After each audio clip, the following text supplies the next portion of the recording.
오늘은 제가 옆에서 천천히 걸음 맞춰 드릴게요. 손 차가운데 핫팩 하나 드릴게요. 그 말이 이상하게 오래 남았습니다. 저는 분식집 불 앞에서 애새 키우느라 하루를 버티는 순서만 익힌 사람이었거든요. 떡볶이 냄새가 옷에 배고 밤엔 알바 유니폼도 못 벗은 채 쓰러지고 아이들은 다 크고 집은 넓어진 게 아니라 조용해졌습니다. 그래서 친구가 권한 게이트볼 모임에 나갔습니다. 거기서 68세 권태식 씨를 만났습니다. 말이 반듯했고 배려가 자연스러웠으며 무엇보다 급해 보이지 않았어요. 그 여유가 저는 낯설고 더 끌려서 결국 재혼을 했습니다. 첫날 밤 그 집 현관문이 찰칵 잠기던 순간 제 발이 멈췄습니다. 신발이 한 줄로 서 있었는데 각도까지 정확히 맞춰져 있었거든요. 태식 씨는 웃으면서 제 신발을 살짝 돌려놓았습니다. 여긴 이렇게 두면 집이 편해져요. 저는 그때도 그냥 깔끔한 사람이라고 생각했습니다. 하지만 그날 저는 끝내 한 가지를 말하지 못했습니다. 다정한 얼굴인데도 왜 저는 그 집에서 점점 숨을 줄이게 됐을까요? 침실 문을 닫자마자 베갯잎 방향이 반듯하게 맞춰진 걸 보자 제 손이 멈췄어요. 처음 며칠은 새 공간에 적응하는 시간이었습니다. 거실이 넓었고 베란다엔 햇볕이 잘 들었어요. 태식 씨는 제가 들어오기 전 미리 침구도 새로 맞춰놨다며 자랑처럼 말했죠. 그런데 이불을 펴다가 손이 멈췄어요. 모서리가 침대 프레임에 딱 맞게 떨어져 있었고 베갯잎 방향도 정확히 일치했습니다. 저는 그걸 그대로 따라 정돈했고 태식 씨는 만족스럽게 웃으며 제 어깨를 툭 두드렸어요. 역시 눈썰미가 있으시네요.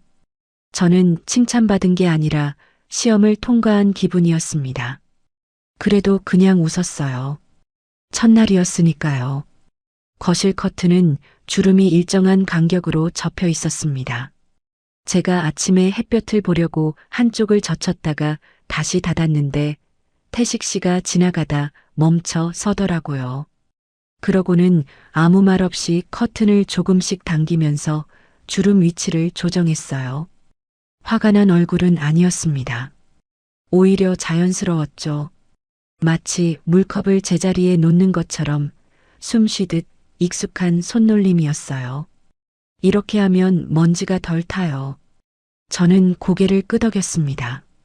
그게 맞는 말인지는 모르겠지만 태식 씨 표정이 편안해 보여서 그냥 따라 웃었어요. 리모컨도 위치가 있었습니다. TV 리모컨은 테이블 왼쪽 모서리에서 손가락 2마디 정도 안쪽, 에어컨 리모컨은 오른쪽 서랍 위에 가로로 놓여야 했죠. 제가 텔레비전을 보다가 리모컨을 소파에 두고 화장실에 갔다 왔더니 어느새 제자리로 돌아가 있었어요. 태식 씨는 부엌에서 물을 따르고 있었고 저는 그 순간 왠지 미안한 마음이 들었습니다. 슬리퍼도 방향이 정해져 있었어요. 신발장 앞에 놓인 실내화는 반드시 코가 안쪽을 향해야 했습니다. 처음엔 무심코 벗어놓았다가 다음날 아침 보니 방향이 바뀌어 있더라고요. 그 뒤론 저도 신경 써서 가지런히 놓게 됐습니다. 아무도 시키지 않았는데 손이 알아서 움직였어요. 며칠이 지나고 나니 집안 곳곳에 원래 자리가 있다는 걸 알게 됐습니다. 현관 매트는 문틀에서 정확히 5cm 떨어진 위치에 놓여야 했고 욕실 수건은 거리에 걸 때 접힌 부분이 밖을 향해야 했죠. 주방 행주는 싱크대 옆 고리에 걸대 양쪽 끝이 똑같은 길이로 내려와야 했어요. 태식 씨는 그걸 설명하지 않았습니다. 그냥 제가 놓은 걸 조용히 고쳤고 저는 그걸 보면서 배웠어요. 어느 날 저녁 목이 말라 물을 마시려고 부엌으로 갔습니다. 컵장을 열고 유리컵을 꺼냈는데 손이 멈췄어요. 컵을 어디에 놓아야 할지 잠깐 고민이 됐거든요. 테이블 위, 싱크대요? 아니면 쟁반에? 저는 결국 컵을 도로 넣고 생수병을 들고 직접 마셨습니다. 목은 여전히 말랐지만 그게 더 편했어요. 거실로 돌아오는데 태식 씨가 소파에 앉아 책을 읽고 있었습니다. 제가 지나가자 고개를 들어 부드럽게 웃으며 물었어요. 물 안 드세요? 저는 괜찮아요라고 대답했습니다. 태식 씨는 다시 책으로 시선을 내렸고 저는 제 방으로 들어가 문을 닫았어요. 그러고 침대에 앉아 한참을 그대로 있었습니다. 숨을 한번 크게 쉬려다가 멈췄어요. 소리가 날까 봐요. 밤이 되면 더 조용했습니다. 태식 씨는 일찍 주무셨고 저는 불을 끄고도 한참을 뒤척였어요. 이불 소리가 크게 나지 않게 조심하면서요. 핸드폰을 보려다가도 화면 불빛이 문틈으로 새어나갈까봐 이불 속으로 들어갔습니다. 그러다 보면 숨이 답답했고 이불을 걷어내면 또 소리가 났어요. 그렇게 밤이 길었습니다. 어느 날 아침 현관 매트 모서리가 1cm쯤 접혀 있었습니다. 제가 나갔다 들어올 때 발에 걸렸나 봐요. 저는 그걸 고치려고 몸을 숙이다가 태식 씨가 먼저 다가오는 걸 봤습니다. 그는 아무 말 없이 매트를 펴고 손으로 몇 번 쓸어내린 뒤 다시 정확한 위치로 밀어 넣었어요. 손놀림이 빨랐고 정확했습니다. 저는 그 자리에 서서 태식 씨 손을 보고 있었어요. 이렇게 두면 문 여닫을 때 걸리지 않아요. 그는 웃으면서 말했고 저는 고개를 끄덕였습니다. 말이 목구멍까지 올라왔지만 삼켰어요. 제가 할게요라고 하려다가 멈췄거든요. 태식 씨가 이미 끝낸 일을 다시 말로 꺼내는 게 이상하게 느껴졌습니다. 그날 오후 저는 베란다에 나가 빨래를 널다가 손을 멈췄습니다. 옷걸이 간격이 일정했고 옷깃 방향도 전부 같았어요. 누가 시킨 게 아니었습니다. 제 손이 알아서 맞춰가고 있었어요. 저는 집게를 든 채로 한참을 서 있었습니다. 바람이 불었고 빨래가 흔들렸지만 제 손은 움직이지 않았어요. 저녁 무렵 태식 씨가 현관에서 신발을 벗으며 말했습니다. 오늘 빨래 잘 널었더라고요. 바람이 잘 통하게 간격을 맞춰놨네요. 저는 네라고만 대답했습니다. 칭찬이 기쁘지 않았어요. 그냥 무거웠습니다. 제가 뭘 잘한 건지 맞춘 건지 구분이 안 됐거든요. 그날 밤 저는 침대에 누워 천장을 바라봤습니다. 형광등이 꺼져 있었지만 창밖 가로등 불빛이 희미하게 들어왔어요. 이불은 반듯하게 덮여 있었고 베개는 정확한 위치에 있었습니다. 모든 게 제자리였지만 저는 어디에도 손을 뻗지 못했어요. 움직이면 뭔가 틀어질 것 같았거든요. 왜 다정한 얼굴이 저에게는 더 숨막힘이 될까요? 주방이 가장 먼저 바뀌었습니다. 태식 씨는 제가 들어온 첫 주말에 냉장고 안을 전부 비우고 다시 정리했어요. 반찬통마다 라벨지를 붙이고 유통기한을 적고 칸마다 용도를 나눴습니다. 채소는 왼쪽 아래, 반찬은 중간, 음료는 오른쪽. 저는 옆에서 지켜보다가 제가 할게요라고 말했지만 태식 씨는 웃으며 고개를 저었어요.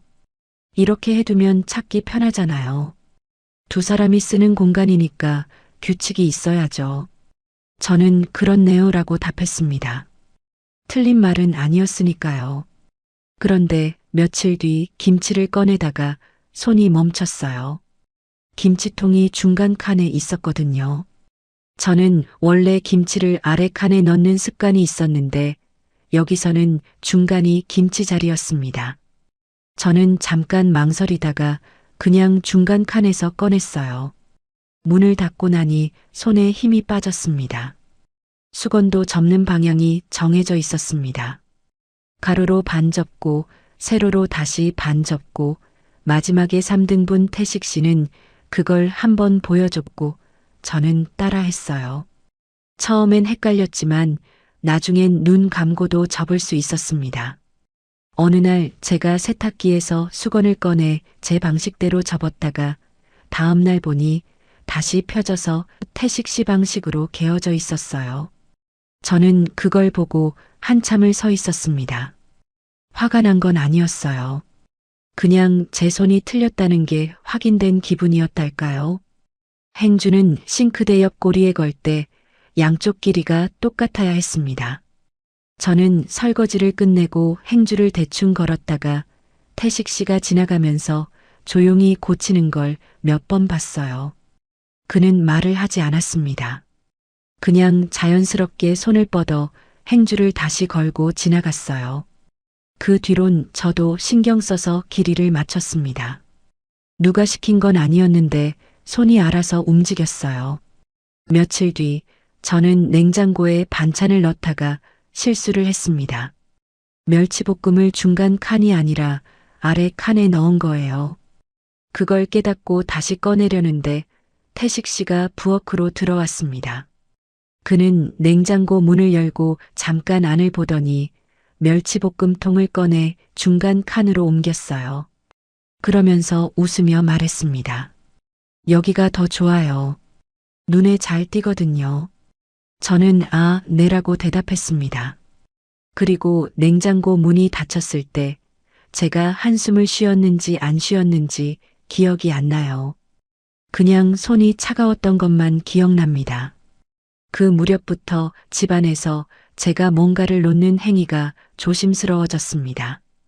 컵을 테이블에 둘 때도, 리모컨을 소파에 올릴 때도, 신문을 거실 테이블에 펼칠 때도 한 번씩 멈춰서 생각했어요. 여기가 맞나? 이 위치가 원래 자리인가? 태식 씨는 아무 말도 하지 않았지만 저는 이미 그 규칙들을 외우고 있었습니다. 몸이 먼저 배운 거예요. 어느 날 저녁 저는 거실 소파에 앉아 텔레비전을 보다가 물을 마시려고 컵을 들었습니다. 그런데 컵을 다시 놓을 때 테이블 위 정확한 위치가 생각나지 않았어요. 왼쪽? 오른쪽? 가운데? 저는 잠깐 망설이다가 컵을 들고 부엌으로 가서 싱크대에 놓았습니다. 그게 더 안전하게 느껴졌거든요. 태식 씨는 여전히 다정했습니다. 제가 외출할 때 문 앞까지 나와 조심히 다녀오세요 하고 손을 흔들었고 돌아오면 힘들었죠? 하며 가방을 받아줬어요. 저녁엔 함께 산책을 나가기도 했고 주말엔 장을 보러 다녔습니다. 사람들이 보기엔 다정한 부부였을 거예요. 저도 그렇게 보이려고 노력했고요. 하지만 집으로 돌아오는 순간 뭔가 달라졌습니다. 현관문을 열고 신발을 벗을 때부터 제 호흡이 얕아졌어요. 신발 방향을 맞추고 가방을 정해진 자리에 놓고 외투를 옷걸이에 걸면서 제 손이 점점 무거워졌습니다. 게이트볼 모임은 목요일마다 있었습니다. 태식 씨는 그 모임의 회장이었고 사람들은 그를 따랐어요. 저도 몇 번 따라갔는데 거기서 태식 씨는 완전히 다른 사람 같았습니다. 활기차고 유머러스하고 배려심도 넘쳤어요. 누가 공을 잘못 치면 괜찮아요. 다음엔 더 잘하실 거예요 하고 격려했고 쉬는 시간엔 간식을 챙겨와 나눠줬습니다. 어느 날 모임이 끝나고 집으로 돌아오는 길에 한 회원분이 제게 말했습니다. 회장님 정말 좋으신 분이에요. 맨날 저렇게 챙겨주시잖아요. 저는 웃으며 네, 그러게요라고 대답했습니다. 그런데 가슴이 답답했어요. 그분 말이 틀린 건 아니었어요. 태식 씨는 좋은 사람이었으니까요. 그런데 왜 저는 그 말을 들으면서 숨이 막혔을까요? 그날 밤 집에 돌아와 저는 부엌에서 설거지를 했습니다. 그릇을 닦고 행주로 물기를 닦고 선반에 올려놓고 모든 게 익숙한 동작이었어요. 그런데 마지막 그릇을 놓으려는 순간 손이 떨렸습니다. 그릇이 바닥에 떨어질 뻔했지만 겨우 잡았어요. 저는 그 자리에 서서 한참을 그릇을 쥐고 있었습니다. 태식 씨가 거실에서 불렀습니다. 영선 씨, 물 좀 갖다 주실래요? 저는 네라고 대답하고 물을 따랐습니다. 컵을 들고 거실로 가는데 발이 무거웠어요. 태식 씨에게 물을 건네고 그가 고맙습니다 하고 웃을 때 저는 웃어야 할지 말아야 할지 몰랐습니다. 그냥 고개만 끄덕이고 부엌으로 돌아왔어요. 싱크대에 기대서 창밖을 보는데 가로등 불빛이 흔들렸습니다. 바람이 불었나 봐요. 저는 그 불빛을 보면서 한참을 서 있었습니다. 손을 씻으려다 말고 수도꼭지를 틀려다 말고 그냥 서 있었어요. 그날 밤 저는 잠을 이루지 못했습니다. 이불을 덮고 눈을 감았지만 머릿속이 복잡했어요. 뭐가 문제인지 정확히 말할 수가 없었습니다. 태식 씨는 화를 낸 적이 없었고 저한테 소리를 지른 적도 없었어요. 그냥 조용히 고쳤을 뿐이었어요. 그런데 왜 저는 이렇게 답답했을까요? 새벽녘에 일어나 화장실에 갔습니다. 거울을 보니 제 얼굴이 야위어 있었어요. 눈밑이 어둡고 입술이 마르고 저는 거울 속 제 얼굴을 한참 보다가 고개를 돌렸습니다. 보고 싶지 않았거든요. 밖에서의 다정함이 집안에선 왜 더 무거워질까요? 큰아들에게서 전화가 온 건 재혼한 지 한 달쯤 지났을 때였습니다. 저녁 8시쯤이었고 저는 부엌에서 설거지를 막 끝낸 참이었어요. 핸드폰이 울려서 받았는데 아들 목소리가 평소보다 낮았습니다. 엄마, 갑자기 왜?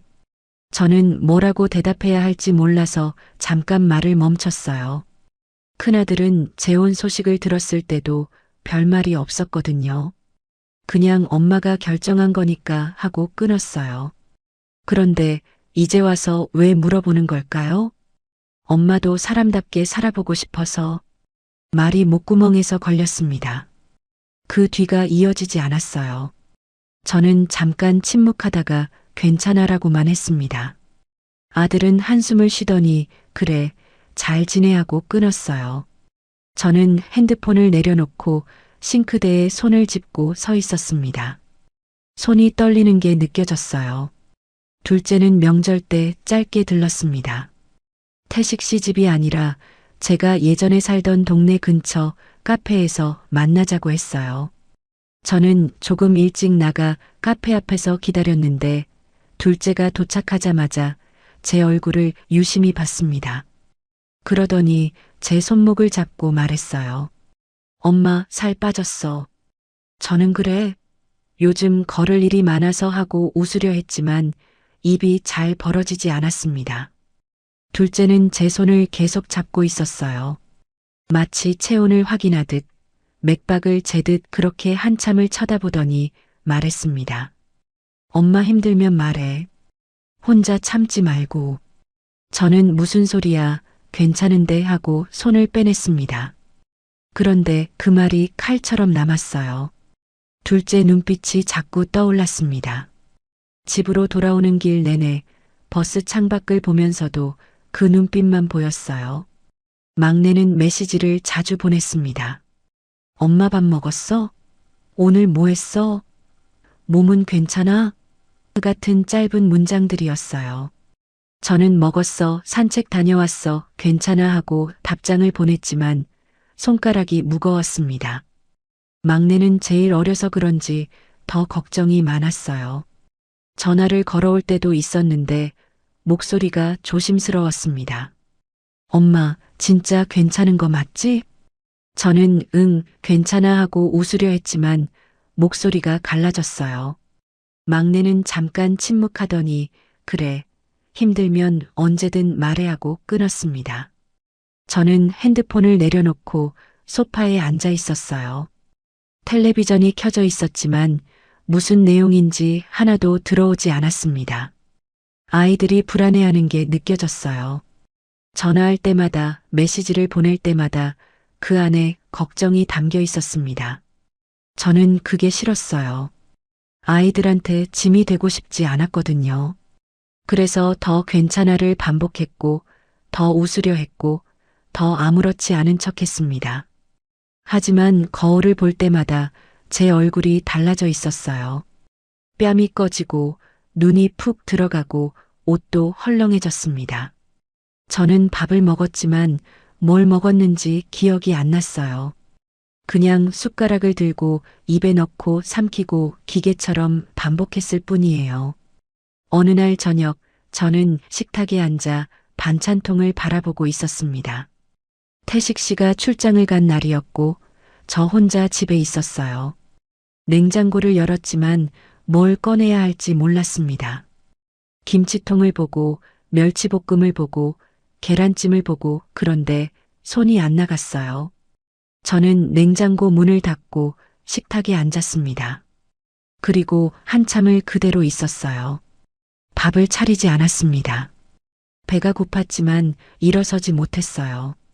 식탁 의자에 앉은 채로 창밖을 보고 있었는데 해가 지고 어두워졌습니다. 가로등이 켜지고 집안도 어두워졌지만 저는 불을 켜지 않았어요. 그냥 앉아 있었습니다. 핸드폰이 울렸습니다. 막내였어요. 저는 전화를 받지 않았습니다. 한 번, 두 번, 세 번 벨소리가 계속 울렸지만 손이 안 갔어요. 나중에 문자가 왔습니다. 엄마 왜 안 받아? 괜찮아? 저는 그 문자를 보고 한참 있다가 미안 못 봤어. 괜찮아 하고 답장을 보냈습니다. 그날 밤 저는 불도 켜지 않은 채 소파에 누워 있었습니다. 천장이 보였고 어둠이 보였고 그 안에서 제 숨소리만 들렸어요. 크게 숨을 쉬려고 했지만 가슴이 답답했습니다. 저는 이불을 끌어당겨 몸을 덮었어요. 그리고 눈을 감았습니다. 다음 날 아침 태식 씨가 돌아왔습니다.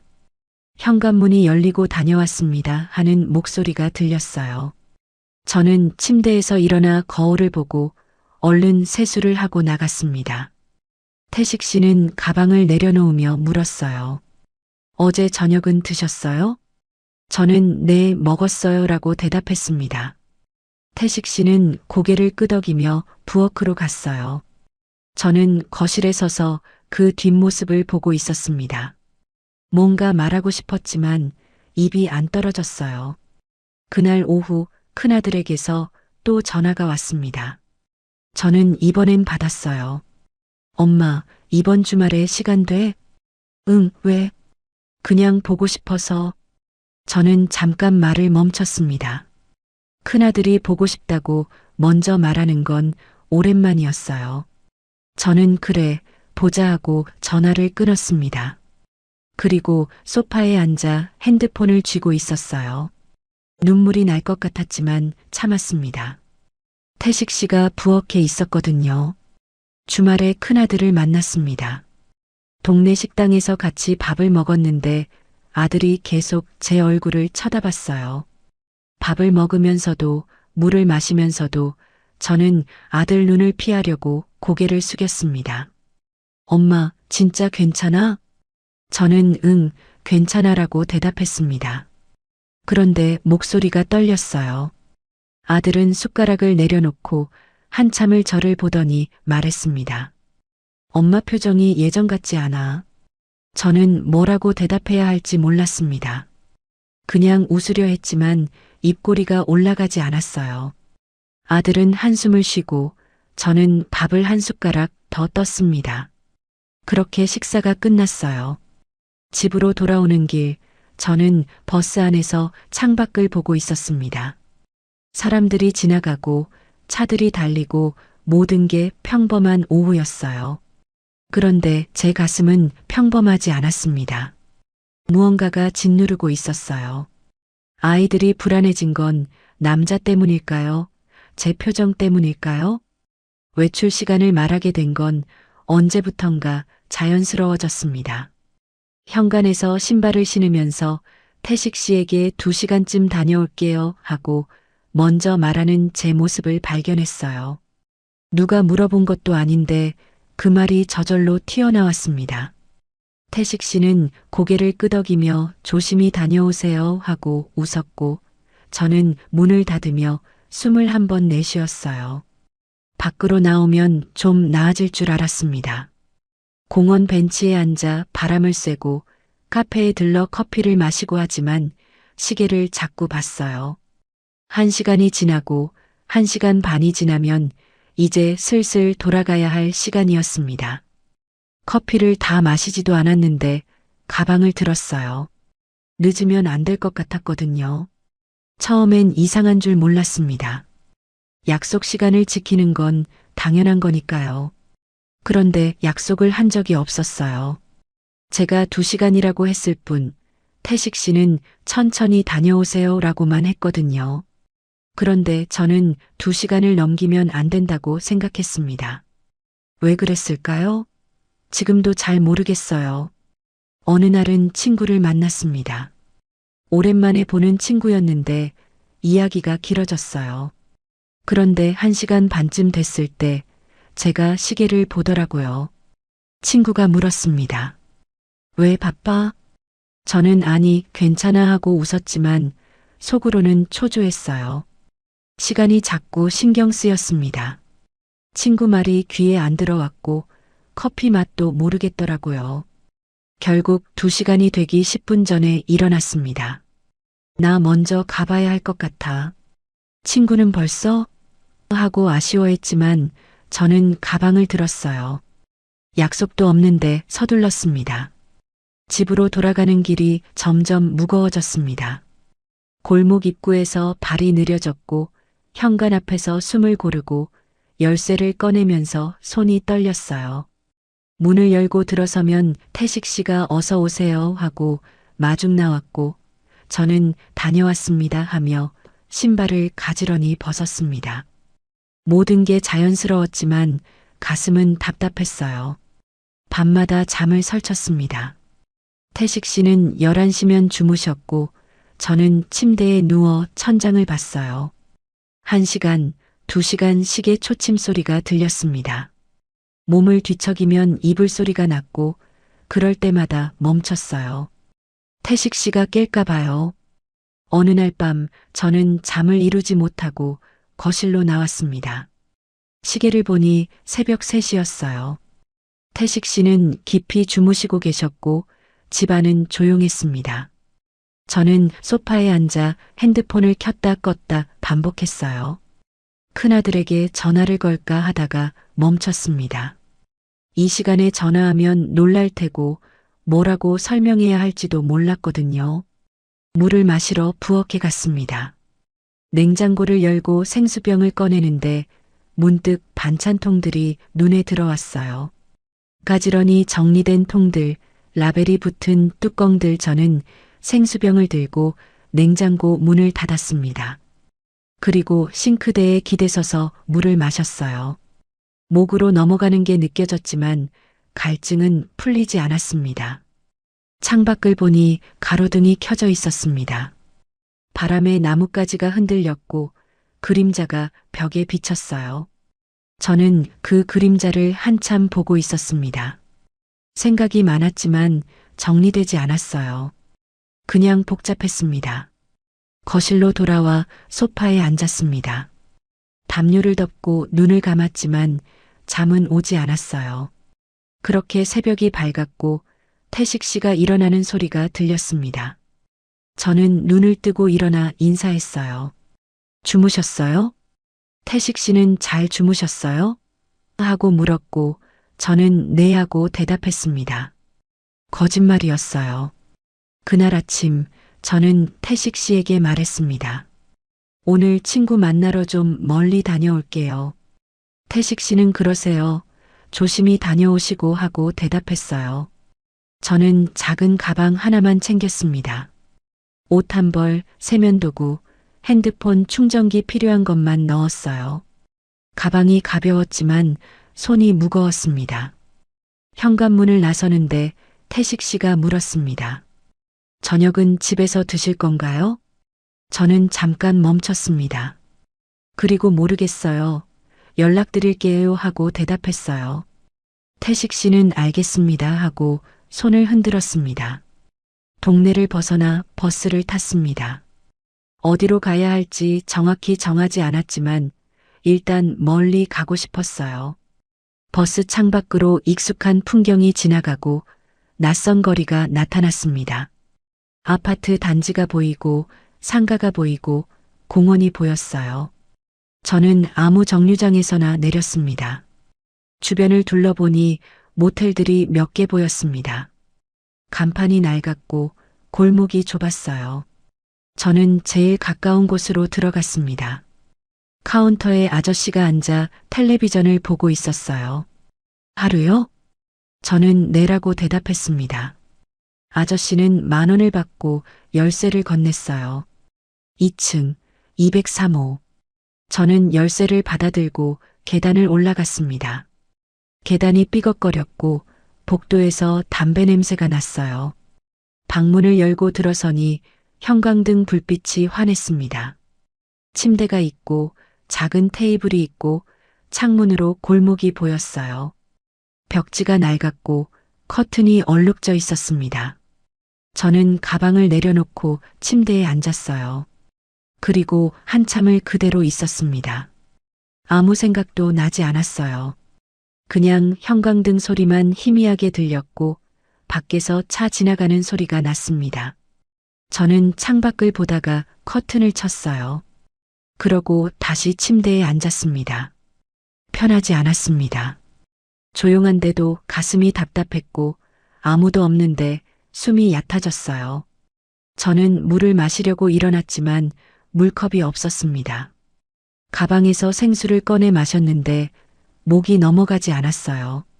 그냥 입만 축였습니다. 침대에 누웠습니다.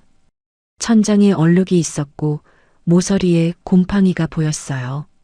저는 그걸 보면서 누워 있었습니다. 손을 배 위에 올려놓고 숨을 쉬었어요. 들숨, 날숨 의식하면서 쉬었는데도 답답했습니다. 핸드폰을 켰습니다. 태식 씨에게서 문자가 와 있었어요. 저녁은 드실 건가요? 저는 시계를 봤습니다. 저녁 6시였어요. 저는 밖에서 먹을게요라고 답장을 보냈습니다. 그리고 핸드폰을 테이블에 놓고 다시 침대에 누웠어요. 배가 고팠지만 나가기 싫었습니다. 그냥 누워있고 싶었어요. 천장을 보고 있으면 아무 생각도 안 해도 될 것 같았거든요. 하지만 생각은 자꾸 났습니다. 집 현관, 신발장, 냉장고, 거실 커튼 떠올리고 싶지 않았는데 떠올랐어요. 저녁 8시쯤 밖으로 나갔습니다. 골목에 분식집이 하나 있었어요. 저는 들어가서 라면을 시켰습니다. 주인 아주머니가 라면을 끓이는 동안 저는 테이블에 앉아 핸드폰을 만졌어요. 큰아들, 둘째, 막내 연락처를 보다가 화면을 껐습니다. 라면이 나왔습니다. 김이 모락모락 올라왔고 파가 떠 있었어요. 저는 젓가락을 들고 한 입 먹었습니다. 뜨거웠지만 맛은 없었어요. 그냥 삼키기만 했습니다. 반쯤 먹고 젓가락을 놓았어요. 더 이상 넘어가지 않았습니다. 맛없어요? 주인 아주머니가 물었고 저는 아니요, 배불러서요 하고 대답했습니다. 돈을 내고 나왔어요.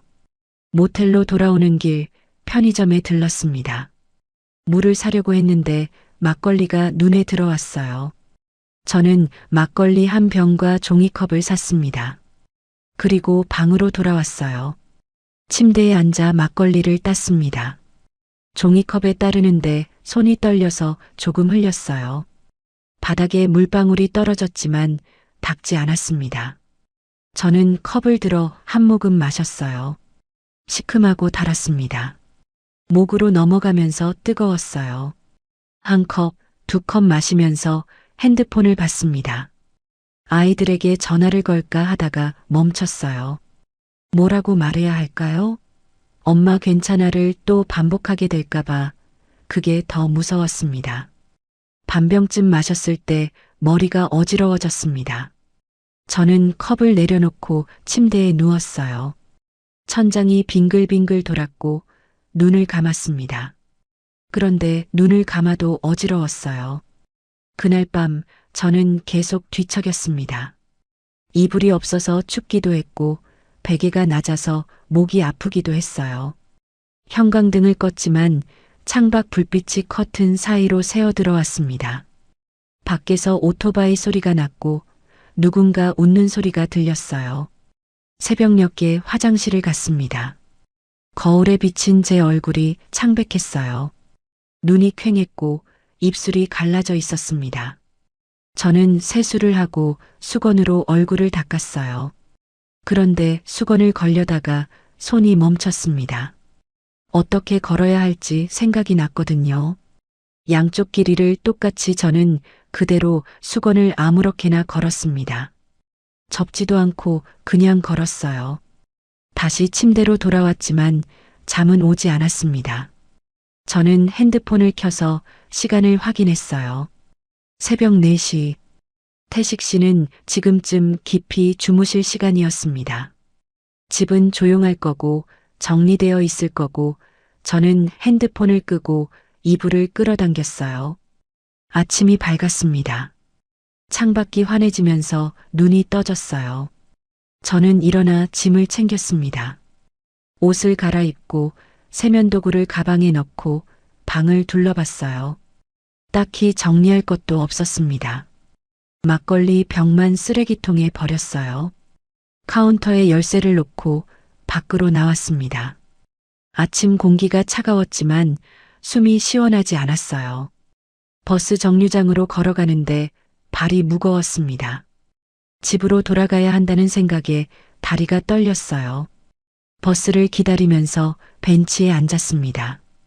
출근하는 사람들이 지나갔고 학생들이 뛰어갔어요. 모두 어딘가로 가고 있었습니다. 저도 돌아가야 했어요. 버스가 왔습니다. 저는 타서 뒷자리에 앉았어요. 창밖을 보면서 집으로 가는 길을 생각했습니다. 현관문을 열면 태식 씨가 있을 거고 어서 오세요 할 거고 저는 신발을 벗고 가방을 놓고 웃어야 할 거예요.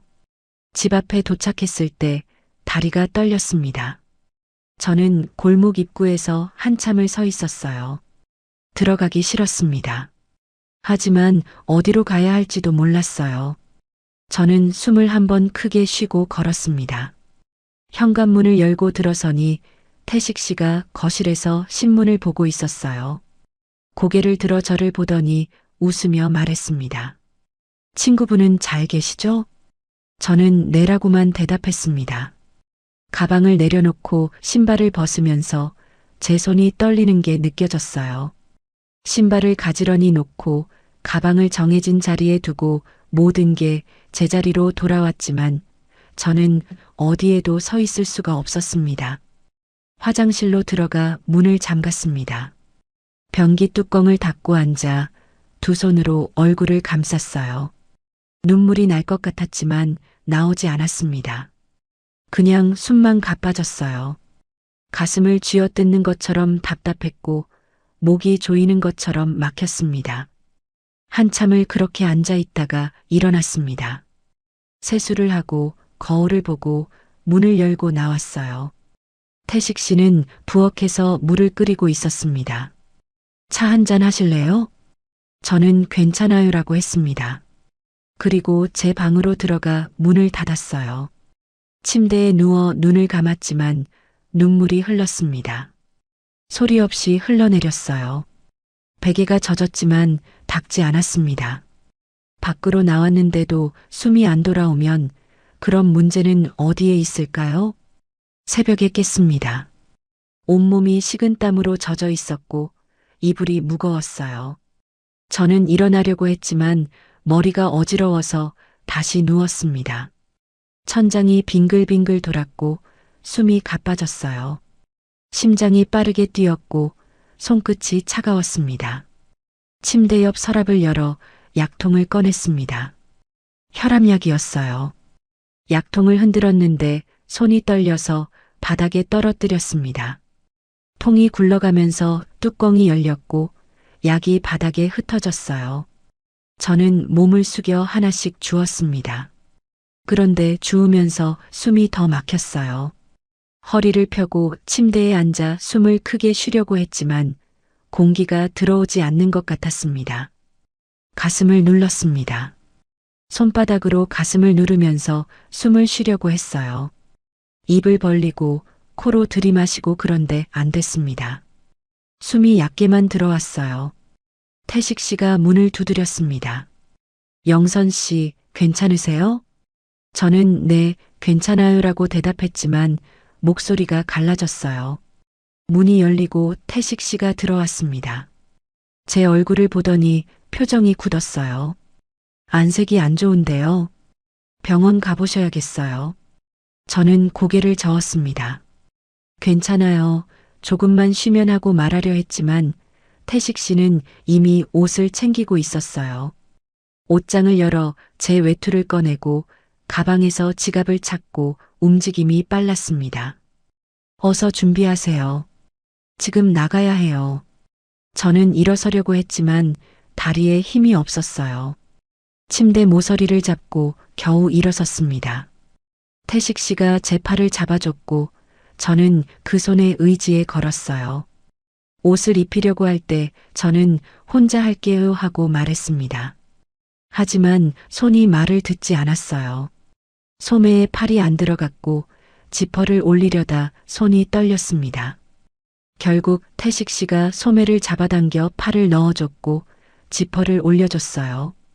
빨리 가요. 저는 그대로 따라 나섰습니다. 신발을 신는데도 손이 떨렸고 현관문을 나설 때 다리가 휘청거렸어요.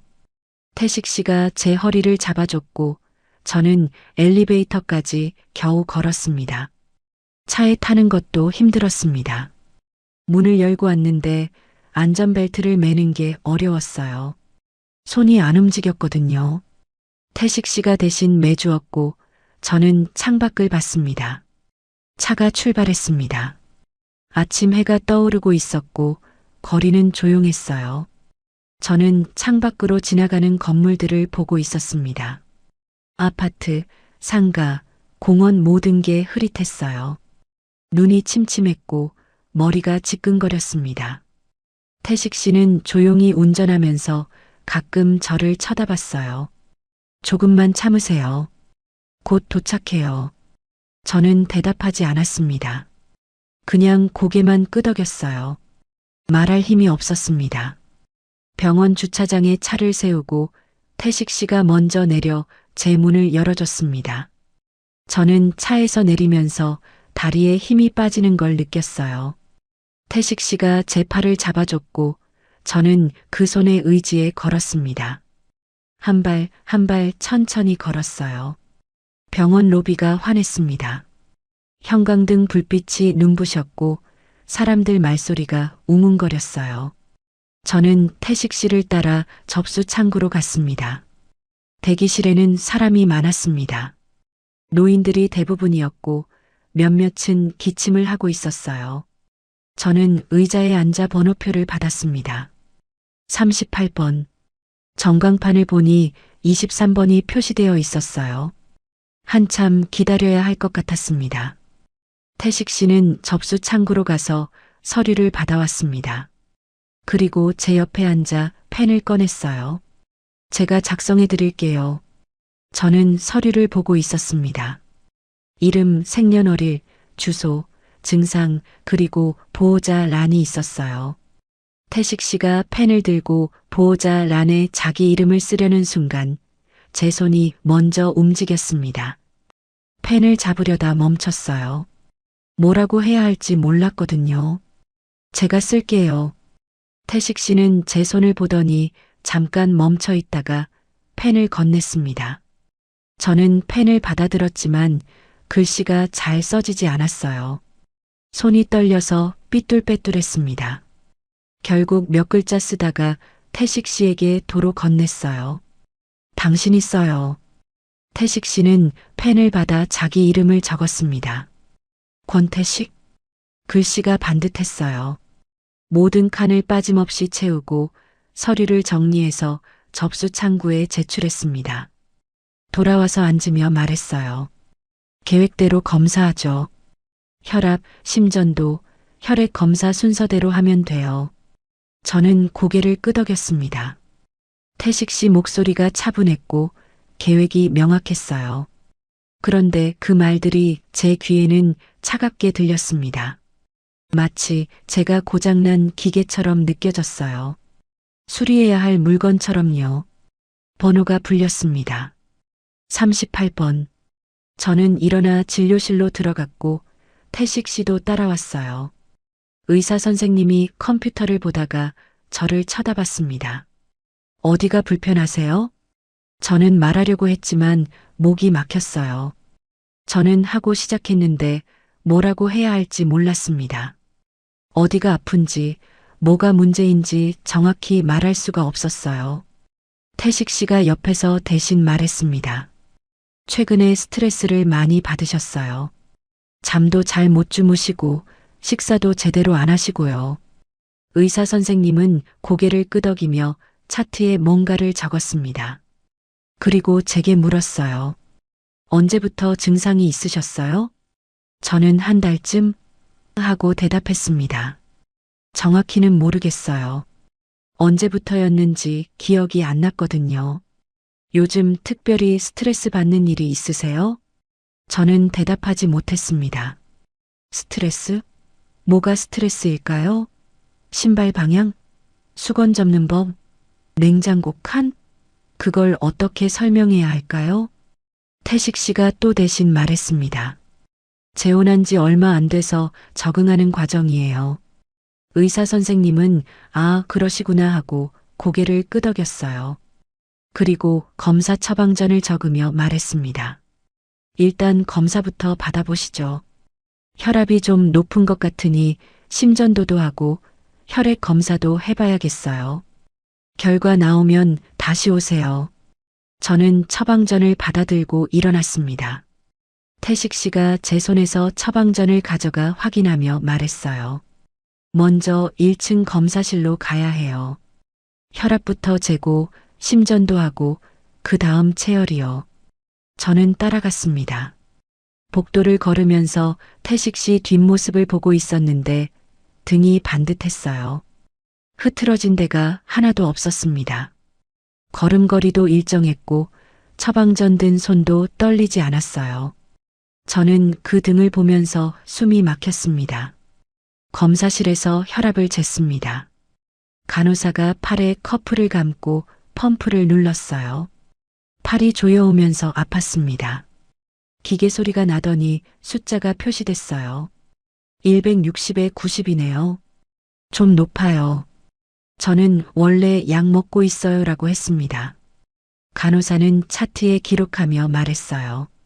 약 먹는데도 이 정도면 조절이 안 되는 거예요. 선생님이 약 조절해 주실 거예요.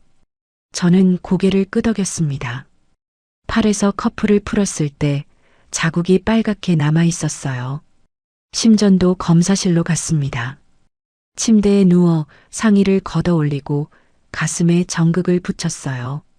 차가운 젤이 피부에 닿았고 간호사가 전선을 연결했습니다. 가만히 계세요. 숨도 천천히 쉬시고요. 기계 소리가 났습니다. B- B- 규칙적인 소리가 이어졌어요. 저는 천장을 보고 있었습니다. 형광등이 눈부셨고 눈을 감았어요. 어둠 속에서 심장 소리만 들렸습니다. 끝났어요. 정극을 떼고 일어났습니다. 옷을 추스르는데 손이 떨렸어요. 단추를 잠그려다 실패하고 다시 하고 태식 씨가 기다리고 있었습니다. 체열실로 갔습니다. 의자에 앉아 팔을 내밀었어요. 간호사가 고무줄로 팔을 묶고 혈관을 찾았습니다. 손등을 톡톡 두드리더니 주사 바늘을 꽂았어요. 따끔했지만 참았습니다. 빨간 피가 주사기로 빨려 들어갔어요. 다 됐어요. 솜을 대주고 반창고를 붙여줬습니다. 저는 팔을 구부리고 일어섰어요. 어지러웠지만 참았습니다. 검사가 끝나고 다시 대기실로 돌아왔습니다. 태식 씨는 제 옆에 앉아 물을 건네며 말했어요. 물 좀 드세요. 저는 물병을 받아들었지만 입에 대지 않았습니다. 그냥 손에 쥐고 있었어요. 플라스틱이 차갑게 느껴졌습니다. 태식 씨가 물었습니다. 요즘 힘드셨죠? 저는 그 말을 듣고 입을 열려다 멈췄습니다. 뭐라고 해야 할지 몰랐거든요. 힘들었다고 하면 태식 씨는 뭐라고 할까요? 그리고 그 다음엔요? 저는 그냥 고개를 끄덕였습니다. 요즘 숨이 좀 더 말하려다 멈췄습니다. 숨이 막힌다고? 왜 막히는지 설명해야 할까요? 신발 각도 때문에? 수건 길이 때문에? 그걸 어떻게 말해요? 태식 씨는 잠깐 생각하더니 물었습니다. 환기는 규칙대로 했나요? 아침, 저녁 2번씩이요. 저는 대답하지 못했습니다. 환기 규칙이 있었다는 것도 잊고 있었어요. 언제 창문을 여는지, 몇 분 동안 여는지 생각이 안 났습니다. 태식 씨는 제 침묵을 답으로 받아들인 듯 말했습니다. 집안 공기가 안 좋으면 답답할 수 있어요. 오늘부터 제가 체크해 드릴게요. 저는 물병을 쥔 손에 힘이 들어갔습니다. 플라스틱이 찌그러지는 소리가 났지만 태식 씨는 듣지 못했어요. 그는 핸드폰을 꺼내 뭔가를 메모하고 있었습니다. 아마도 환기 시간표를 적고 있는 거겠죠. 저는 물병을 내려놓았습니다. 테이블 위에 놓으려다가 어디에 놓아야 할지 몰라서 가방 옆에 세워뒀어요. 태식 씨는 여전히 핸드폰을 보고 있었습니다. 그날 말하고 싶었던 한 가지가 있었습니다. 목구멍까지 올라왔지만 끝내 꺼내지 못했어요. 당신 때문에 숨이 막힌다는 말, 그 말을 하면 모든 게 끝날 것 같았거든요. 그래서 삼켰습니다. 다시 뱃속으로 밀어 넣었어요. 1시간쯤 기다렸을까요? 번호가 다시 불렸고 진료실로 들어갔습니다. 의사 선생님이 검사 결과를 보고 있었어요. 혈압이 높고 심전도에서 부정맥 소견이 보여요. 혈액 검사는 정상이고요. 스트레스성 증상으로 보입니다. 태식 씨가 물었습니다. 심각한 건가요? 지금 당장 위험한 건 아니지만 계속 이러면 문제가 될 수 있어요. 충분히 쉬시고 스트레스를 줄이셔야 해요. 의사 선생님은 처방전을 적으며 말했습니다. 혈압약 용량을 늘릴게요. 그리고 안정제도 처방할게요. 잠 못 주무시면 먹고 주무세요. 저는 처방전을 받았습니다. 약 이름들이 적혀 있었지만 읽히지 않았어요. 그냥 종이일 뿐이었습니다. 약국에서 약을 받았습니다. 약사가 복용법을 설명했지만 귀에 안 들어왔어요. 태식 씨가 대신 듣고 고개를 끄덕였습니다. 제가 챙겨드릴게요. 저는 아무 말도 하지 않았습니다. 집으로 돌아오는 길, 저는 창밖만 봤습니다. 하늘이 흐렸고 비가 올 것 같았어요. 구름이 낮게 깔려 있었고 바람이 불었습니다. 태식 씨는 운전하면서 말했습니다. 집에 가서 푹 쉬세요. 제가 저녁 준비할게요. 저는 괜찮아요라고 했지만 태식 씨는 듣지 않았어요. 그냥 오늘은 제가 할게요 하고 말했습니다. 집에 도착해 현관문을 열었습니다. 익숙한 냄새가 났고 익숙한 정리된 풍경이 보였어요. 저는 신발을 벗고 거실로 들어갔습니다. 소파에 앉으려다가 제 방으로 갔어요. 침대에 누워 눈을 감았지만 눈물이 흘렀습니다. 소리 없이 흘러내렸어요. 베개가 젖었지만 닿지 않았습니다. 밖에서 태식 씨가 부엌일을 하는 소리가 들렸습니다. 냉장고 여는 소리, 칼 쓰는 소리, 물 끓는 소리 모든 게 질서정연했어요. 규칙적이고 계획적이고 반듯했습니다. 저는 이불을 끌어당겨 얼굴을 덮었습니다. 그리고 소리 없이 울었어요. 사랑이 배려라면 왜 저는 병원에서도 더 작아질까요? 서류 봉투를 들고 나선 건 일주일 뒤였습니다. 태식 씨가 게이트볼 모임에 간 오후였어요. 목요일 오후 2시, 매주 같은 시간이었습니다. 저는 가방에 봉투를 넣고 외투를 입고 현관문을 나섰어요. 버스를 탔습니다. 동사무소까지 새 정거장이었어요. 창밖으로 지나가는 풍경을 보면서 손에 든 가방끈을 만졌습니다. 손이 땀으로 축축했어요. 동사무소 앞에서 내렸습니다. 건물이 오래되어 보였고 계단이 가팔랐어요. 저는 천천히 올라가 문을 열고 들어섰습니다. 로비에 사람들이 있었고 안내 데스크가 보였어요. 상담 창구가 어디예요? 직원이 2층이라고 알려줬습니다. 복도를 따라 걸어가니 상담실 표지판이 보였어요. 저는 문 앞에서 잠깐 멈췄습니다. 숨을 한 번 쉬고 문을 열었어요. 안에 직원이 한 명 앉아 있었습니다. 번호표를 뽑으라고 했고 저는 기계에서 번호표를 뽑았어요. 12번. 전광판을 보니 9번이 진행 중이었습니다. 의자에 앉아 기다렸습니다. 다른 사람들도 앉아 있었어요. 할머니 한 분, 중년 여자 한 명 모두 조용했습니다. 저는 가방에서 봉투를 꺼냈어요. 종이봉투였고 안에 인터넷에서 출력한 서류들이 들어 있었습니다. 이혼 절차 안내문, 상담 신청서. 손으로 봉투를 만졌습니다. 종이가 바스락거렸고 손목에 무게가 느껴졌어요. 무겁진 않았는데 손목이 아팠습니다. 번호가 하나씩 불렸습니다. 10번, 11번 제 차례가 다가왔어요. 저는 봉투를 꼭 쥐고 앉아 있었습니다. 심장이 빨리 뛰었고 손이 떨렸어요. 12번. 제 번호가 불렸습니다. 저는 일어서려고 했어요. 다리에 힘을 주고 가방을 들고 그런데 일어서지지 않았습니다. 몸이 안 움직였어요. 12번 고객님. 다시 불렀습니다. 옆 사람이 저를 쳐다봤어요. 저는 고개를 숙이고 일어서려고 했습니다. 손으로 의자 팔걸이를 잡고 다리에 힘을 주고 그런데 다리가 떨렸어요. 결국 일어나지 못했습니다. 저는 앉은 채로 고개만 들어 창구를 봤어요. 직원이 저를 보고 있었습니다. 저는 손을 들어 잠깐만 기다려달라는 제스처를 했어요. 직원은 고개를 끄덕였습니다. 한 분 더 기다리겠습니다.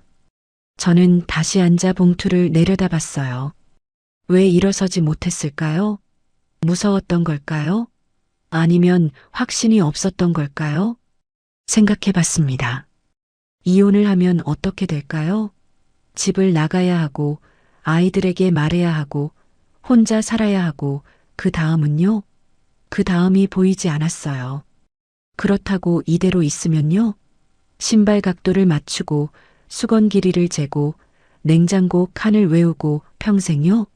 그것도 보이지 않았습니다. 저는 봉투를 가방에 도로 넣었습니다. 그리고 일어났어요. 직원이 저를 보고 있었지만 저는 고개를 숙이고 밖으로 나왔습니다.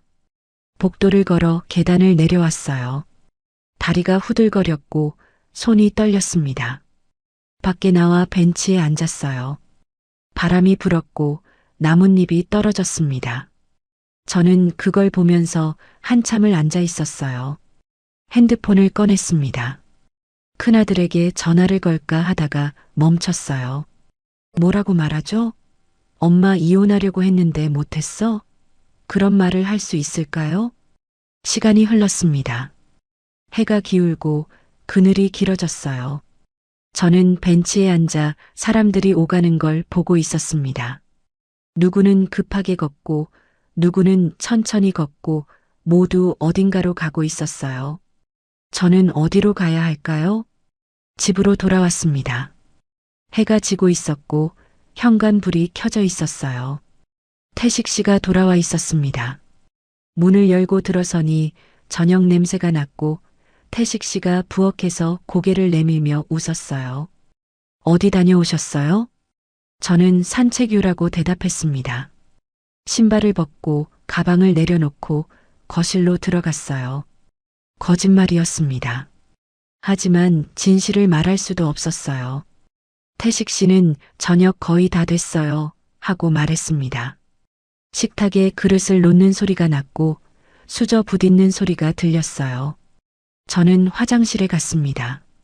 거울을 보니 제 얼굴이 지쳐 있었어요. 눈이 퀭했고 입술이 갈라져 있었습니다. 저는 세수를 하고 물을 마시고 다시 거울을 봤어요. 여전히 지쳐 있었습니다. 식탁에 앉았습니다. 밥과 국, 반찬들이 가지런히 놓여 있었어요. 김치찌개였고 계란말이가 있었고 시금치나물이 있었습니다. 태식 씨는 제 맞은편에 앉아 수저를 들며 말했어요. 요즘 많이 힘들어 보여요. 저는 밥을 뜨려다 손을 멈췄습니다. 태식 씨가 계속 말했어요. 제가 뭘 잘못한 건지 모르겠는데 말씀해 주시면 고칠게요. 저는 고개를 들어 태식 씨를 봤습니다. 그의 얼굴은 진지했고 눈빛은 맑았어요. 정말로 모르는 것 같았습니다. 뭐가 문제인지, 제가 왜 힘든지 태식 씨는 진심으로 몰랐어요. 저는 숟가락을 내려놓았습니다. 그리고 한참을 입을 열지 못하다가 천천히 말했습니다. 저는 당신이 나쁜 사람이라고 생각하지 않아요. 태식 씨는 고개를 끄덕였습니다. 저는 숨을 한 번 쉬고 다시 말했어요. 그런데 당신이 나를 사랑하는 방식이 저는 숨이 막혀요. 태식 씨의 얼굴이 굳었습니다. 수저를 든 손이 멈췄고 입이 살짝 벌어졌어요. 저는 계속 말했습니다. 신발 방향, 수건 접는 법, 냉장고 칸 다 당신 방식이에요. 저는 여기서 제가 어떻게 숨 쉬어야 할지 모르겠어요. 태식 씨는 잠깐 아무 말이 없었습니다. 수저에서 국물이 떨어졌고 테이블에 흔적을 남겼어요. 그러다 천천히 입을 열었습니다. 저는 그냥 정리된 게 좋아서 그랬을 뿐이에요.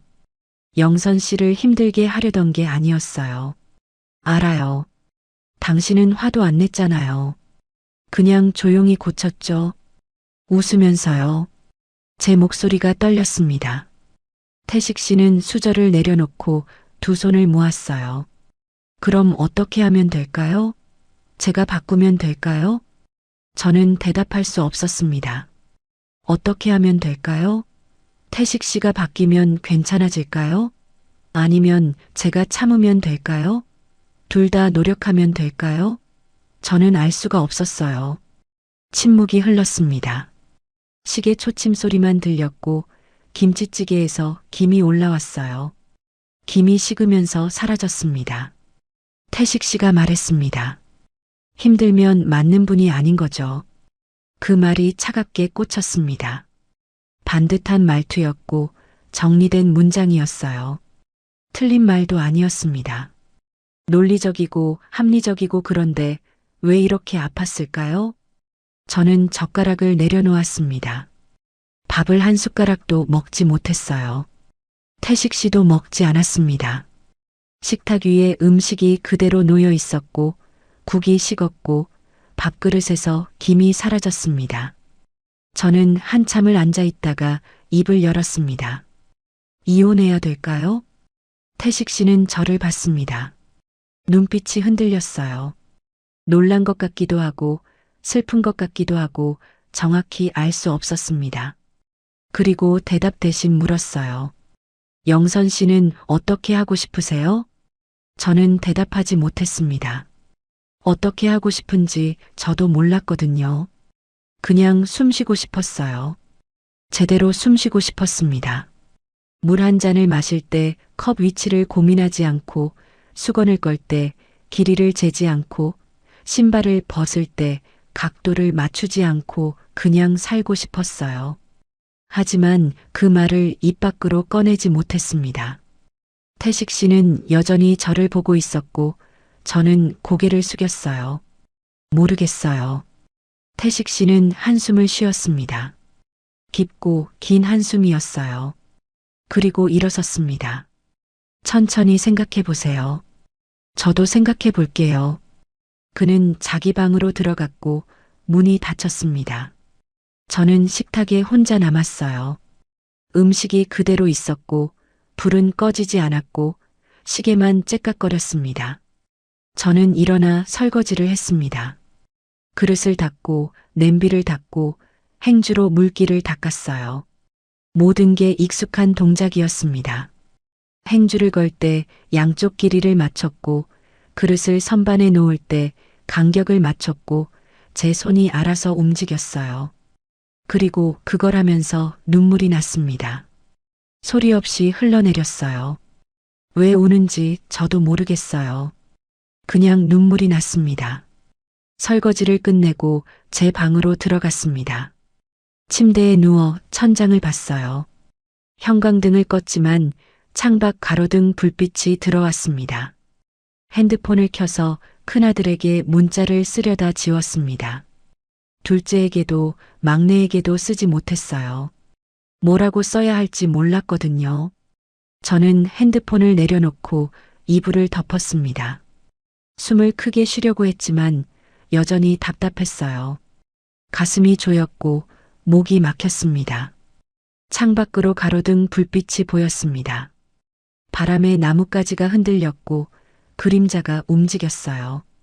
저는 그걸 보면서 한참을 누워 있었습니다. 이혼을 해야 할까요? 아니면 이대로 살아야 할까요? 저는 알 수가 없었습니다. 하지만 한 가지는 확실했어요. 저는 숨 쉬고 싶었습니다. 제대로 숨 쉬고 싶었어요. 제가 진짜 확인하려는 건 이혼일까요? 아니면 제가 숨 쉴 수 있는 방식일까요? 오늘 이야기 끝까지 들어주셔서 고맙습니다. 구독해 두시면 다음 사연도 과장 없이 있는 그대로 더 친절하게 들려드릴게요. 끝까지 보실 분들은 지금 화면 왼쪽 재생 목록부터 눌러서 같은 흐름의 사연들을 이어서 보세요. 그리고 오른쪽 추천 영상은 이 지옥이 시작된 첫 단추가 더 선명하게 나옵니다. 지금 바로 하나만 눌러주시면 그대로 이어집니다.